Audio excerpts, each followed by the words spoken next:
তোমাকে আমি ভালোবেসেছিলাম, তুমিও হয়তো আমাকে ভালোবেসেছিলে, কিন্তু দেখো তো তুমি আমাকে ছাড়া ভিডিওটা পুরোটা দেখলে বুঝতে পারবেন মূল্যায়ন দিয়েছো, একটা মেয়ে লাইভে এসে তাদের নিজ সুইসাইড করলো। স্থানে রেখেছো। কেবল পুরো ভিডিওটা দেখেন, পুরো ভিডিওটা দেখলে বুঝতে পারবেন। এটাকে আমি আফসোস বা দুঃখ এভাবে নিচ্ছি না, আমি নিজের ব্যর্থতা সহিত নিচ্ছি, কারণ এটা তো আল্লাহ প্রদত্ত, তাই না? আমার সাথে তো তোমার আর রক্তের সম্পর্ক নাই, যা আছে সেটা আত্মার সম্পর্ক। এই যে তোমার আমার বিচ্ছেদ হয়ে গেলে বা আমি মারা গেলে এই আত্মার সম্পর্কটাও থাকবে না,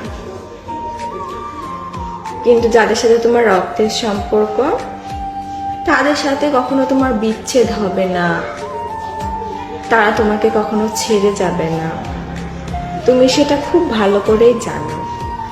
তাই হয়তো আমার থেকে মূল্যায়নটা তাদেরকেই করো, তাদের জায়গাতে তাদেরকে রাখো, আমার জায়গাতে আমাকে রাখো।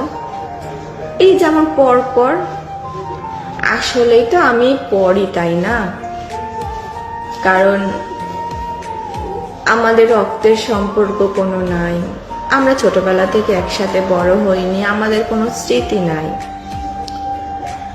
যেটা হয়েছিল সেটা আসলে ওই আবেগে বশীভূত হয়ে তুমি আমার প্রেমে পড়েছিলে, আমি তোমাকে প্রত্যাখ্যান করতে পারিনি, তাই হয়তো বা বিয়ের সম্পর্কতে গড়াইছে।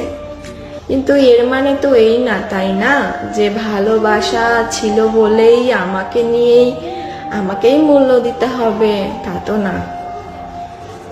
তাই আমি বোকার মতন এসব মানে এক্সপেক্ট রেখে আজ মানসিক রোগী, সাইকোলজিক্যাল রোগী, যার ওষুধ ছাড়া এক ধাপও চলে না। বোকার মতন যদি এক্সপেক্ট গুলা প্রথম থেকেই না রাখতাম, তাহলে হয়তো বা আজ তোমার মতন আমিও একজন শক্তিশালী মনের মানুষ হইতাম। কেন জানি পারিনি, অযথা অনেক এক্সপেক্ট রাখছি, অনেক আশা রাখছি, যেটা যোগ্যতা আসলে আমার তো নাই, ঠিক না বলো? আমি পরের মেয়ে, তোমাদের সংসারে 2 দিনের অতিথি, আজ আছি কাল নাই। আমি মরে গেলে আমার জায়গা যে কেউ কখনো পূর্ণ করতে পারবে না তেমনটাও তো না। আজ আমার কিছু হলো, কালকে আমার জায়গায় এসে একজন পূর্ণ করে নেবে, কিন্তু যাদের সাথে তোমার রক্তের সম্পর্ক তাদের জায়গা তো আর কেউ কখনো এসে পূর্ণ করতে পারবে না, তাই না? তাই হয়তো আমি তোমার কখনো আপন হইতে পারিনি, তোমার উপর কোনো অধিকার খাটাইতে পারিনি। আর এই সমাজটাই তো এমন যে বিয়ে করে আনছি, সে আমার খাচ্ছে আমার পড়ছে, তার মানে আমার মতনই চলতে হবে, আমি যেভাবে চালাবো সেভাবেই চলতে হবে। তুমি তো আর সমাজের ব্যতিক্রম কিছু না, তাই তুমিও আমার সাথে তেমনটাই প্রতিফলন করার চেষ্টা করছো। কিন্তু জানো, এখানে তো আমার কোনো দোষ ছিল না, তুমি চাইলেই আমাকে তোমার জীবন থেকে সরাই দিতে পারতে, তাহলে হয়তো বা আমিও একটা সুস্থ জীবন পাইতাম, তুমিও একটা সুস্থ জীবন পাইতা। একসাথে থাকার পর কেউই তো ভালো নাই, কেউ কোনো দিক দিয়েই ভালো নাই, না আমি আছি না তুমি আছো।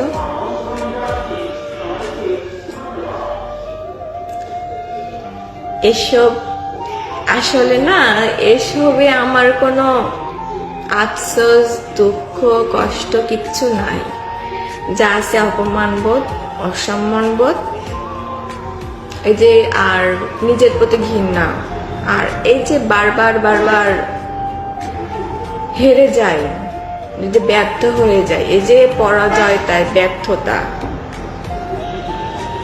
মানে এটার একটা মানসিক যন্ত্রণা, এছাড়া কিচ্ছু নেই।